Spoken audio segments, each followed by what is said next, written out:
tani waa qaabka kaliya ganacsigaaga ama waxbaristaada online-ka ah ay ku gaari karto kumanaan qof oo macaamiil iyo arday cusub ah oo kala joogta daafaha dunida.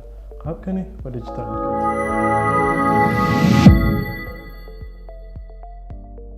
magacaygu waa Cabdullaahi Shiine, waxaan ahay founderka Emma Media. haddii aad isweydiisay waa maxay digital marketing waa ficil ama qaab dhiirigelinaya in qofku uu wax iibsado ama uu wax dalbado iyadoo la marayo aaladaha internetka sida social media, internet marketing, messaging iyo email marketing. digital marketingku waa aaladda casriga ah ee xayeysiinta maanta.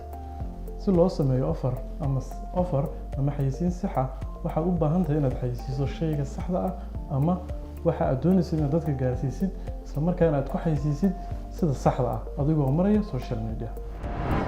haddii aad isweydiisay su'aal ah sidee ayay u shaqeysaa digital marketing, ugu horreyn haddii aan tusaale yar kaa siiyo qaababkii hore u shaqeyn jirtay xayeysiimihii hore, waxaa la mari jiray qaab ah traditional way oo ahaa in aad samaysatid xayeysiin adiga kuu gooni ah, isla markaasina aad u wakiilatid ama u dhiibatid cid leh dad ama audience ay wax u sheegaan. bimatalan TV-yada, joornaalada iyo idaacadaha waxay samayn jireen xayeysiin ay fariintaada ama badeecadaada u gaarsiin kareen dadka. laakiin digital marketing maanta intaas way ka duwan tahay.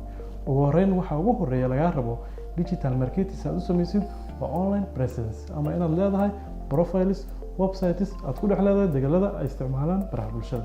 bimatalan haddii aad leedahay shirkad ama dukaan yar oo business ah, waxaad u baahan tahay si aad u samaysid digital marketing Facebook adiga kuu gooni ah oo aad uga maarmaysid idaacadihii, TV-yadii iyo dhammaan qaababkii kale oo wax ku xayeysiin kartid, taasoo adigu aad leedahay kuna samaysanaysid xayeysiin adigu aad leedahay.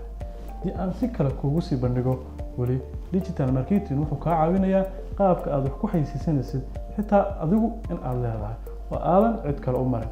intaasi kadib marka aad samaysatid dagal ama bar bulsho, waxaad u baahan tahay inaad u samaysid dad kula socda, si kale sida ay u taqaano Soomaalida maanta waa followers ama like.